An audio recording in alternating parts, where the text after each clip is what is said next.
Olá, seja bem-vinda, bem-vindo a esta videoaula de arquitetura de computadores.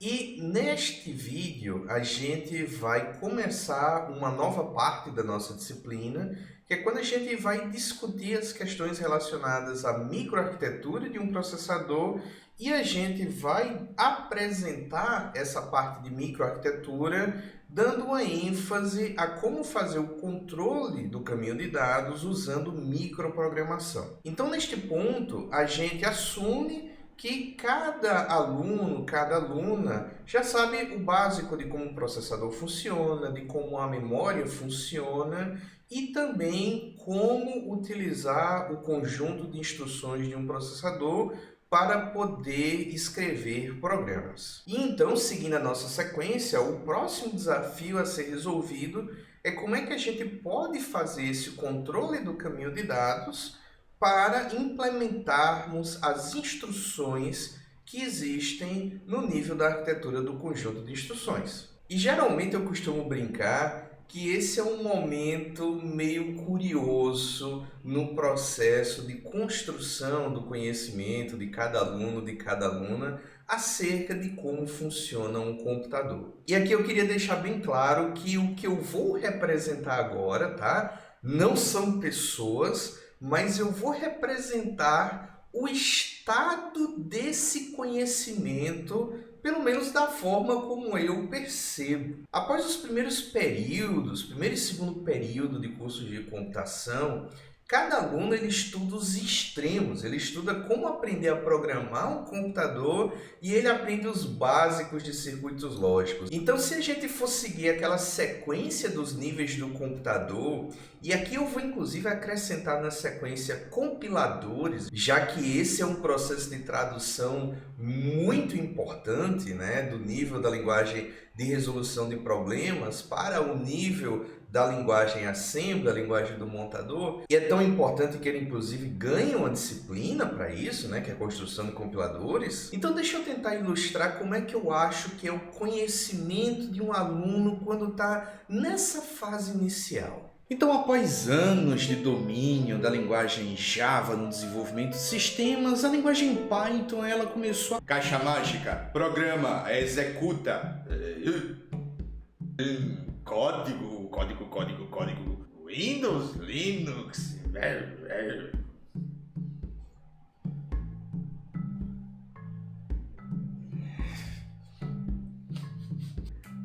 afaste-se! Eu não sabia nem que você existia! Circuitos esses que fazem parte do domínio da lógica digital. Então, com portas lógicas, a gente pode desenvolver componentes como a unidade.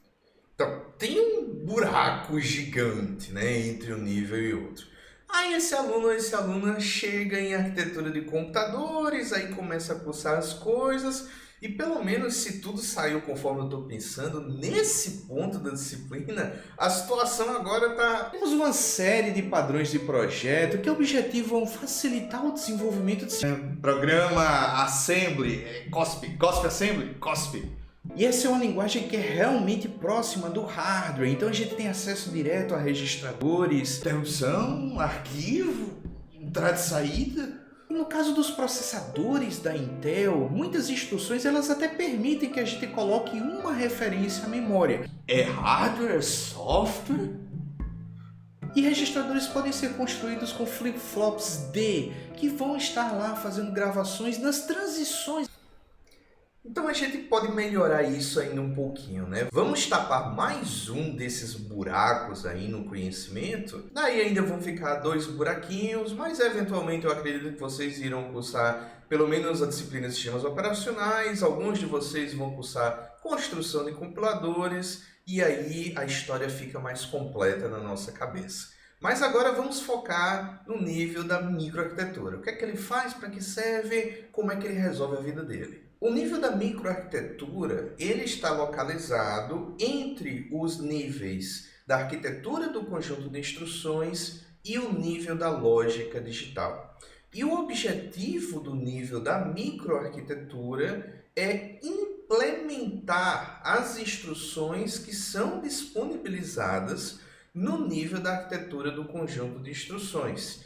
E essa implementação, claro, vai ter que levar as instruções a serem executadas pelos componentes do circuito lógico que existe no primeiro nível, no nível 1 da nossa hierarquia multinível. Então, para que a gente consiga fazer essa implementação, a gente precisa conhecer bem duas coisas. Primeiro, quais são as instruções que iremos implementar? A gente precisa saber o que essas instruções fazem, qual é o real propósito de cada uma, para que a gente tenha bem definido na nossa cabeça qual é o efeito, qual é o objetivo que a gente quer alcançar. É equivalente a eu dizer que para a gente escrever um programa, a gente precisa entender bem qual é o problema a ser resolvido para que a gente possa escrever o programa de forma efetiva. E também é necessário que eu tenha um bom conhecimento sobre como o circuito lógico ele está estruturado, porque eu vou precisar manipular, controlar esses componentes para que cada uma das instruções oferecidas na arquitetura do conjunto de instruções ela possa ser implementada. E aqui é o ponto onde eu queria deixar claro por que a gente vai esquecer um pouco o conjunto de instruções da Intel, que a gente estudou na parte da arquitetura de conjunto de instruções com Assembly, para focarmos em um outro conjunto de instruções. Só para ilustrar um pouquinho, essa é uma representação, quase como se fosse um raio-x, do chip de um processador que utiliza uma microarquitetura chamada Kaby Lake, que é disponibilizada aí em processadores da Intel de 7ª, 8ª geração. E eu não sei se a imagem ela dá a entender, mas essa é uma microarquitetura muito complexa, conforme a gente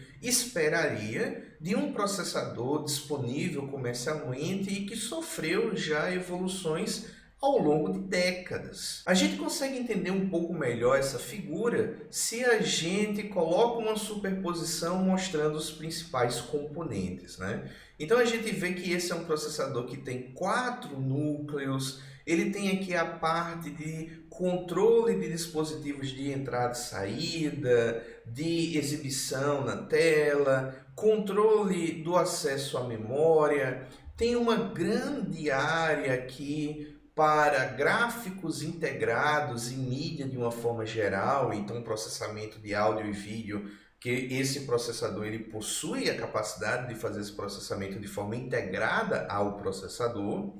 A gente vê aqui porções de cache L3, as caches L1 e L2, como a gente já teve a oportunidade de falar, elas estão disponíveis em cada núcleo, mas a cache L3 ela é compartilhada. E, enfim, a gente tem um monte de coisa aqui para considerar e que certamente vão influenciar no nível de dificuldade que a gente teria para definirmos o que precisa ser feito na implementação de cada uma das instruções da arquitetura da Intel. E a coisa fica ainda pior se a gente vai focar, por exemplo, o que tem aqui em um núcleo, tá? Se a gente for pegar uma representação até de alto nível, a gente vai ver um diagrama de blocos que também não é muito animador do ponto de vista da complexidade. É muita coisa que está acontecendo aqui. Só para ilustrar um pouco, a gente tem aqui uma engine, né, um motor de execução, onde várias unidades de execução estão disponíveis. Então eu tenho várias ULAs aqui, né, para processamento de números inteiros. Eu tenho unidades para realizar divisão inteira, multiplicação inteira. Eu tenho várias unidades de carregamento de dados, de load,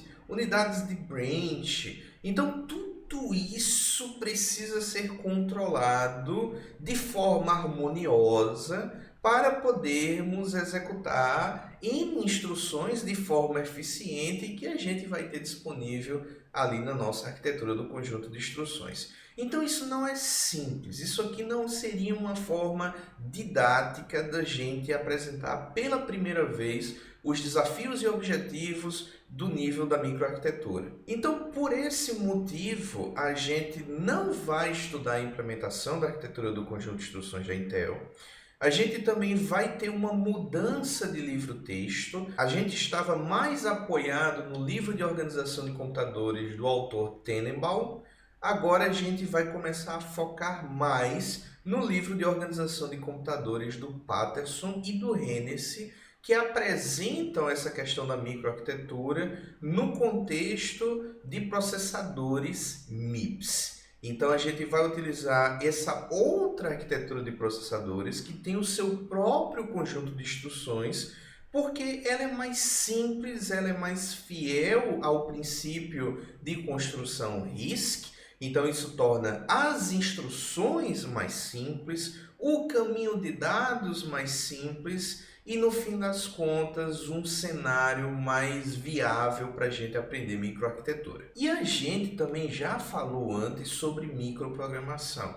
É uma alternativa para eu fazer esse controle do caminho de dados utilizando coisas semelhantes a instruções que vão estar armazenadas em uma memória e que vão simplificar o circuito necessário para que eu controle o caminho de dados na execução de cada instrução. Então, microprogramação ela é particularmente importante quando eu tenho implementação de instruções complicadas. Se eu considerar instruções simples, elas podem levar um ciclo para serem executadas, dependendo da arquitetura, 2, 3, 4 ciclos. Poucos ciclos resolvem o nosso problema.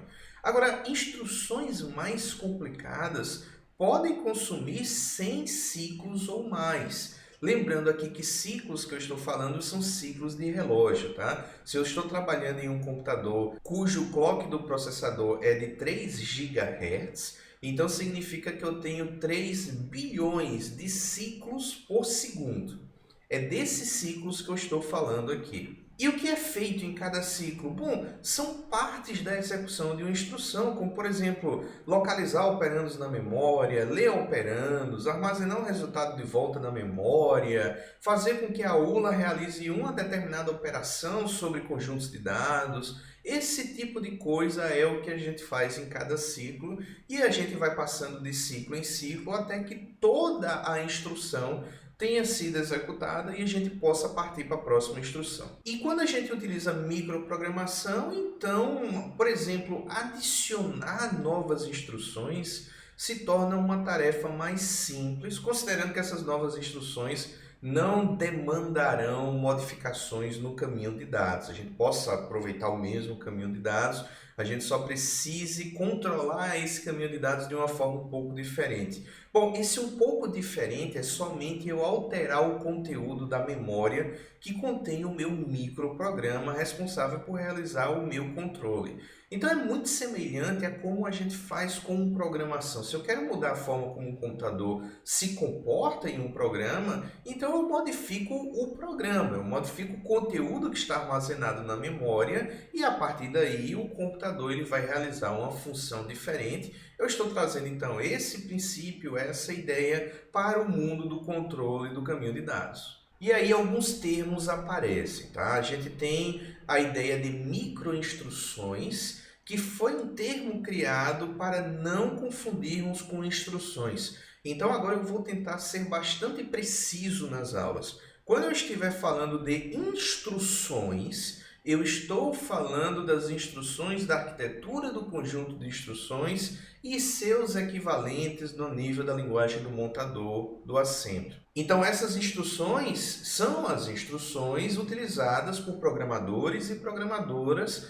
para escrever os programas. São as instruções geradas por compiladores e interpretadores para permitir que esses programas sejam executados. Enquanto que microinstruções são aquelas instruções, tá, aspas, armazenadas em uma memória de controle dentro do processador para controlar o caminho de dados, permitindo assim que a gente implemente as instruções de verdade. E como a gente falou, o objetivo do nível da microarquitetura, quer a gente use microprogramação, quer a gente faça esse controle diretamente por hardware, lembre-se, as duas estratégias são possíveis, tá? Mas como eu assumo que vocês já cursaram uma disciplina de circuitos lógicos, então eu creio que a partir do momento que vocês saibam como controlar o caminho de dados, vocês eles também saberão como desenhar, como escrever a descrição, numa linguagem de descrição de hardware, de um circuito capaz de realizar esse controle. Então eu prefiro focar na novidade, A novidade aqui é microprogramação. Isso é uma coisa que eu não espero que vocês tenham visto em disciplinas de circuitos lógicos, e é por isso que a gente vai investir mais nessa estratégia de controle nessa disciplina.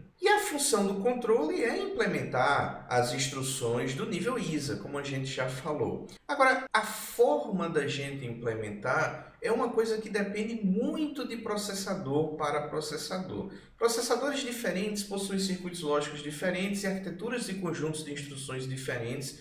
Então é muito difícil eu chegar a generalizações, a princípios que se apliquem a todos os processadores. Então a estratégia que a gente usa aqui é vamos conhecer um caso e daí com os objetivos bem fixados nas nossas cabeças, eu acredito que a gente vai conseguir se adaptar sem tantos problemas quando a gente tiver que resolver esse problema do controle do caminho de dados no nível da microarquitetura e uma outra arquitetura de processadores. E a arquitetura que a gente vai adotar nessa disciplina é aquela escolhida pelos autores Patterson e Hennessy no livro de Organização de Computadores, que é a arquitetura MIPS. E aqui não confundir com aquela unidade de desempenho de processadores que é milhões de instruções por segundo. No caso aqui eu estou falando de Microprocessor Without Interlocked Pipeline Stages. Então eu estou falando de microprocessadores sem estágios de pipeline entrelaçados, que é uma característica que pode aparecer em pipelines de outros processadores. A gente não vai entrar muito nesse mérito aqui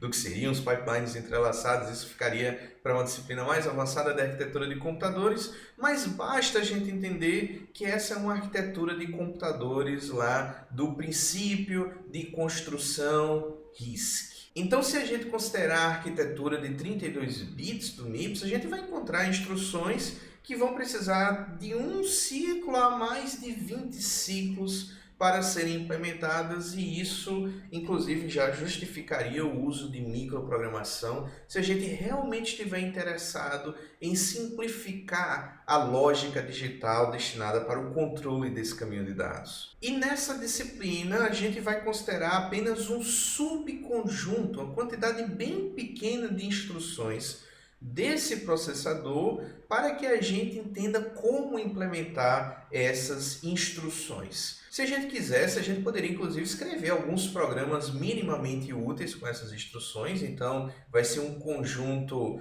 completo na medida do possível, mas certamente um conjunto reduzido de instruções para que a gente possa ser bem objetivo e bem didático na nossa apresentação desse nível da microarquitetura. Então, em termos de assembly, as instruções que a gente vai ter aqui no MIPS são instruções de acesso à memória, e aí a gente tem LW, que significa Load Word, ou carregue uma palavra, e SW, que significa Store Word, ou armazene uma palavra. E no caso da arquitetura MIPS, a gente não vai ter outras instruções que acessem a memória.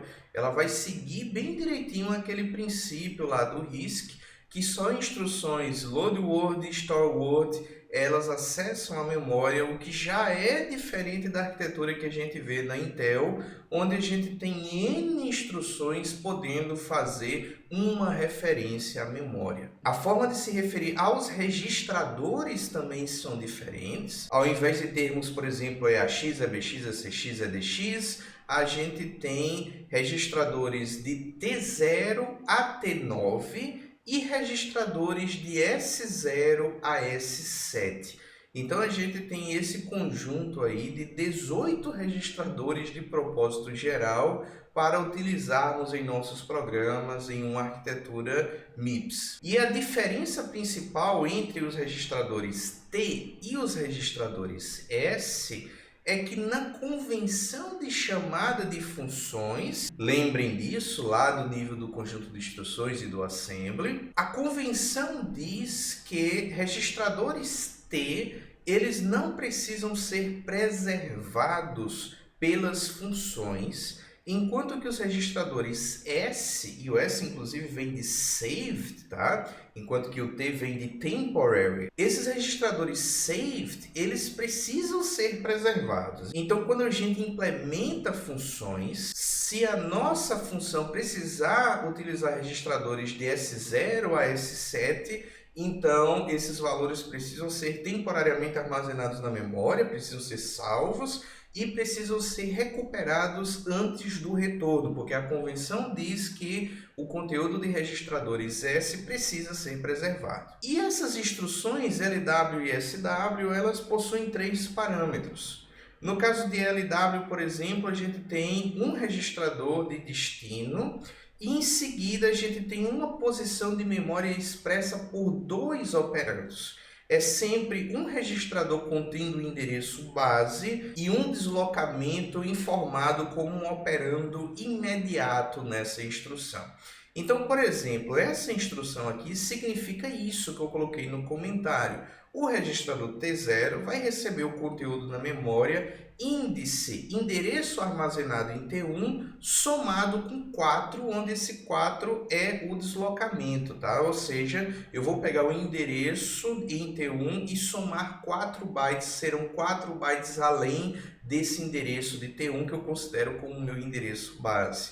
De forma semelhante em SW, essa instrução aqui na tela significa a posição de memória cujo endereço é o conteúdo do registrador S3 mais um deslocamento 0, ou seja, eu não estou usando um deslocamento, um offset, isso vai receber o conteúdo do registrador S2. Eu tenho também instruções lógicas e aritméticas que recebem 3 operandos. No nível do assembly, eu sempre vou ter um registrador de destino e 2 registradores que serão operandos de fato para a operação lógica ou aritmética. Então, eu vou ter algo como add T3, T1, T2, onde isso significa o registrador T3 recebe a soma do conteúdo dos registradores T1 e T2. E a essa altura vocês já perceberam que no caso da arquitetura MIPS, a gente sempre se refere a registradores com um cifrão antes do nome do registrador. E nesse conjunto aqui a gente também vai considerar as instruções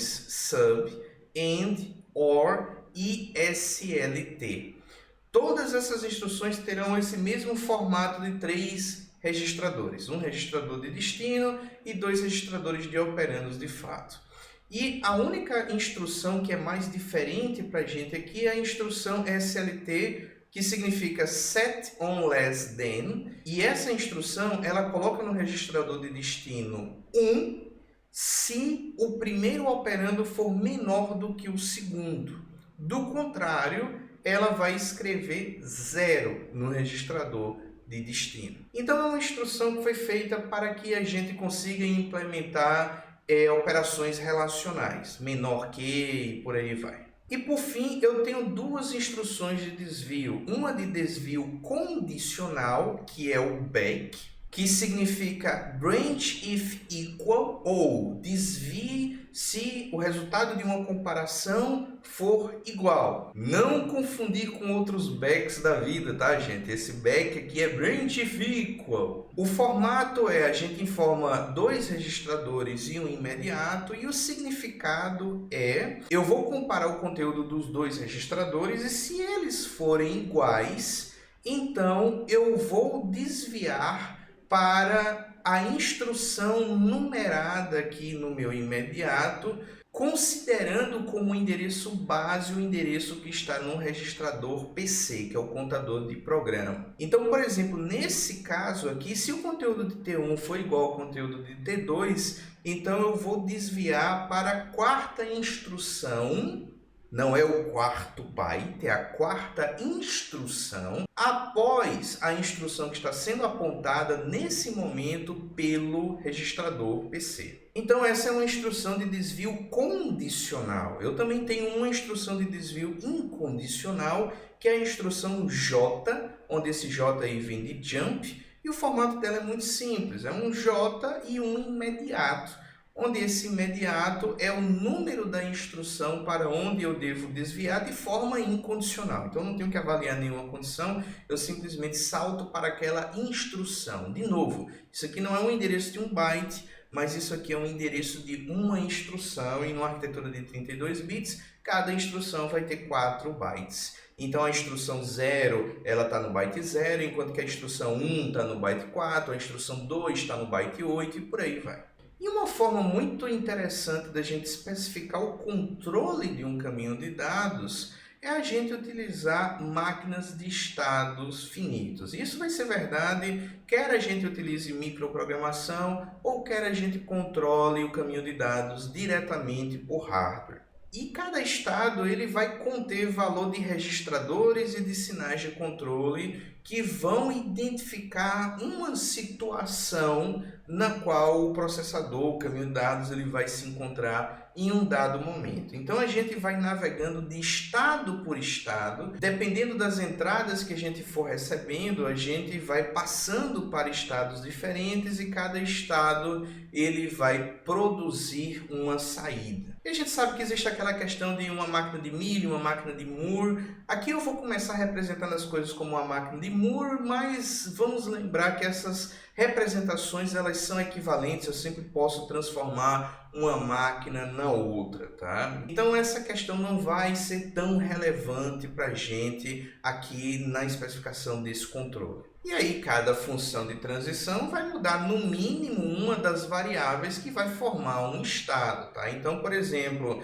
se PC, o contador de programa, é parte de um estado e eu mudo o valor de PC, então potencialmente eu vou estar mudando de estado porque uma coisa mudou dentro da minha configuração do caminho de dados. E o objetivo do meu controle é basicamente o seguinte: quais sinais de controle eu vou precisar ativar? Isso o controle tem que resolver. Cada componente no meu caminho de dados, ele tem sinais de controle. Por exemplo, a ULA, ela vai ter sinais de controle para especificar qual é a operação que ela vai fazer. Se ela vai fazer uma soma, uma subtração. Então, para isso, eu vou precisar de sinais de controle. Eu vou precisar de sinais de controle para saber se eu vou gravar algo em um registrador ou não vou gravar. Então, basicamente, tudo no meu caminho de dados possui sinais de controle associados. Geralmente, em disciplinas de circuitos lógicos, a gente vê esses sinais de controle, tá? A gente precisa deles no desenvolvimento dos componentes que a gente aprende a desenvolver. ULA, registrador, multiplexador, esse tipo de coisa. Mas agora a gente vai ter todos esses sinais de controle necessitando receber valores. E esses valores dos sinais de controle são produzidos pela unidade de controle. E também a questão da sequenciação. Esses sinais de controle eles precisam ser emitidos em uma sequência correta, porque para que uma instrução seja implementada, uma sequência bem definida de passos precisa ser realizada. Então, lembrando, o que a gente tem no caminho de dados? A gente tem a ULA e as ligações que vão levar dados para a entrada da ULA e retirar dados da saída da ULA para poder, enfim, realizar o próximo passo, executar a próxima instrução. Então, esses componentes, que vão permitir, por exemplo, inclusive que eu pegue dados da memória para levar para a ULA, retire dados da ULA e coloque na memória, ou coloque em registradores, tudo isso faz parte do meu caminho de dados e é isso que eu preciso controlar. E no caso, por exemplo, de uma arquitetura MIPS 32, eu vou ter lá registradores de 32 bits, no MIPS 64 eu vou ter registradores de 64 bits. Isso é muito semelhante àquilo que a gente já vem estudando até agora. E nessa sequenciação, o clock do processador, ele tem um papel importante. Para ilustrar isso, eu vou em caráter excepcional utilizar a microarquitetura considerada no livro de organização de computadores do Tannenbaum.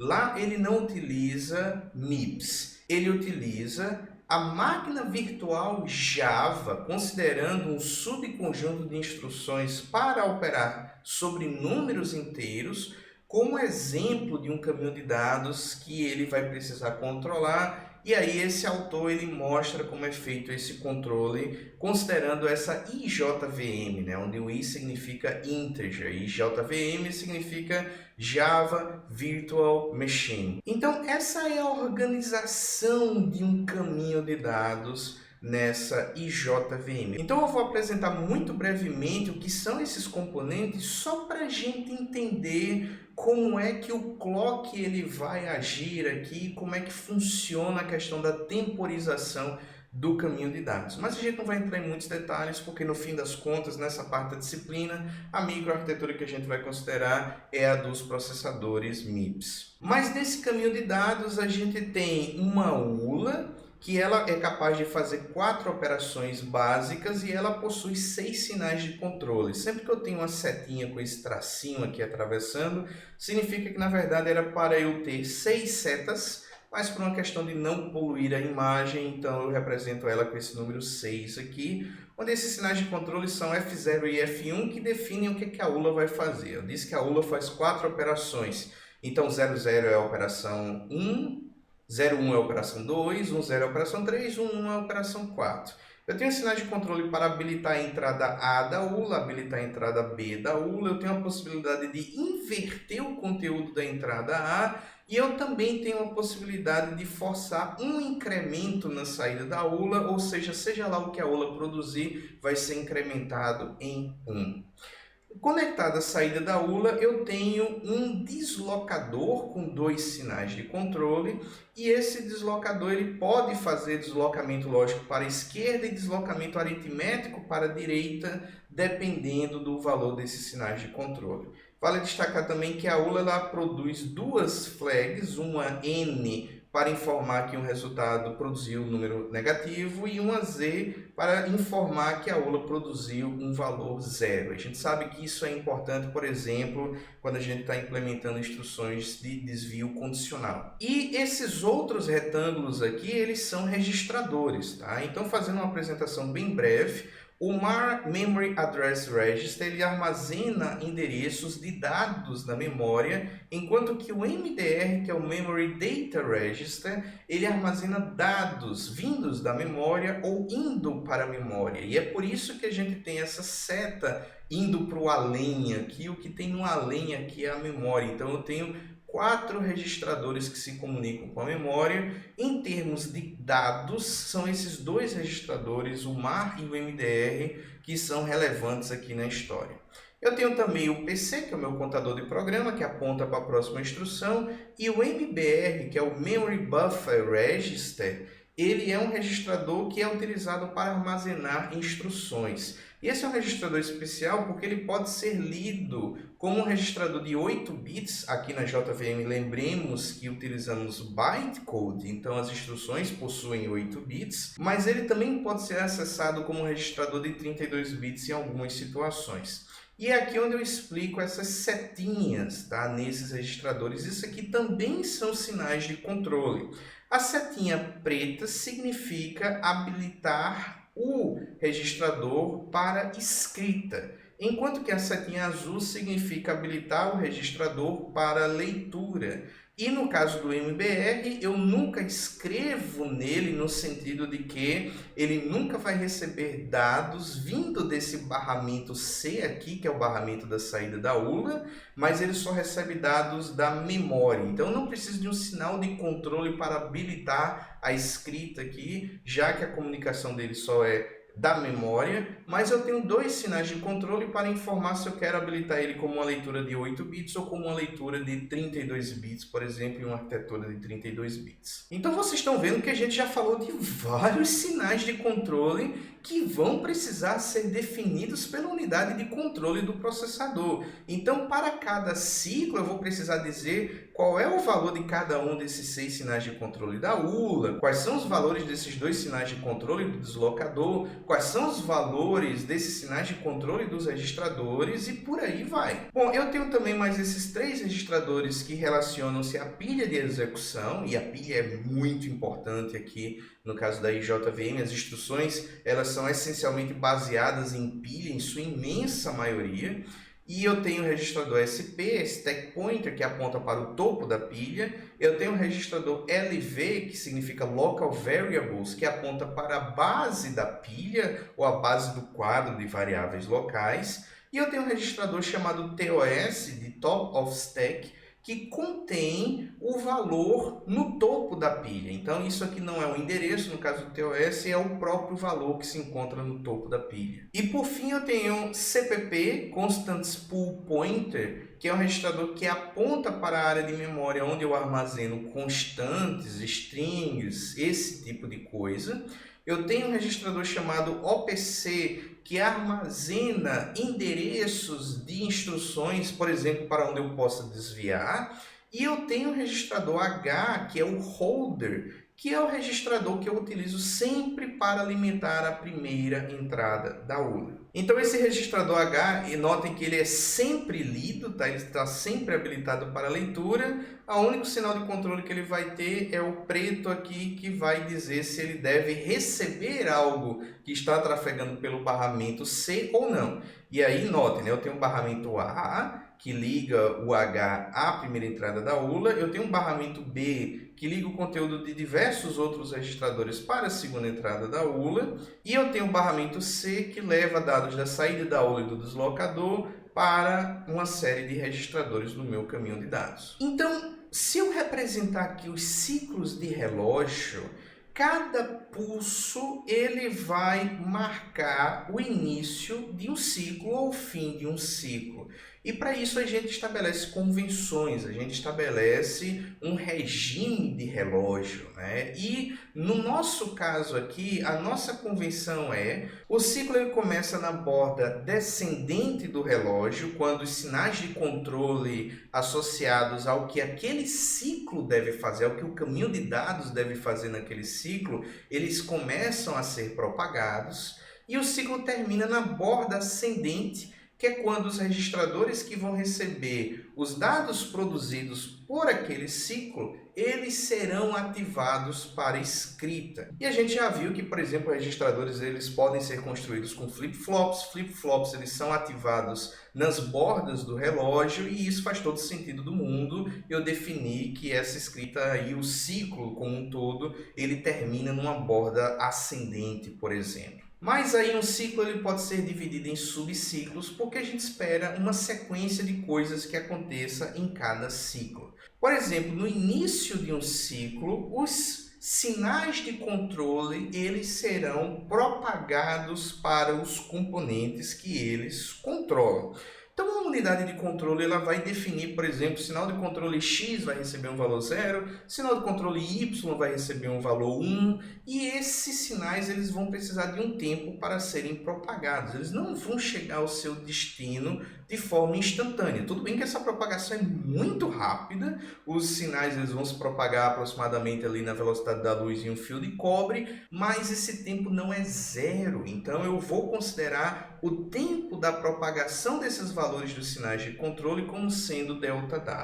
Depois disso, componentes que foram selecionados para ter dados propagados pelos barramentos de entrada da ULA, A e B, eles vão começar a carregar esses valores nesses barramentos. Nesse exemplo aqui, eu ativei o MDR para leitura e para ele carregar aqui o meu barramento B, e eu ativei a entrada A, então o conteúdo do registrador H ele vai ser carregado no barramento A. Mais uma vez, eu preciso esperar um tempo para que essa propagação ela seja concluída, e eu estou chamando esse tempo de ΔX. Em seguida, eu preciso aguardar um tempo para que a ULA possa fazer o seu trabalho, ou seja, possa transformar aquilo que está na entrada da ULA em uma saída, e o deslocador vai fazer a mesma coisa, e tudo isso vai ser determinado pelo que a gente colocou aqui nos sinais de controle. Isso também precisa de um tempo para ser concluído, e esse tempo de estabilização, tá, desses resultados aqui na saída da ULA e do deslocador, eu estou chamando de ΔY. Então perceba, basicamente eu estou falando de tempos de estabilização. Eu precisei de um tempo ΔW para que os valores dos sinais de controle ficassem estáveis, Porque antes de ΔW eu posso ter inconsistências nesses valores, esses valores eles precisam estabilizar.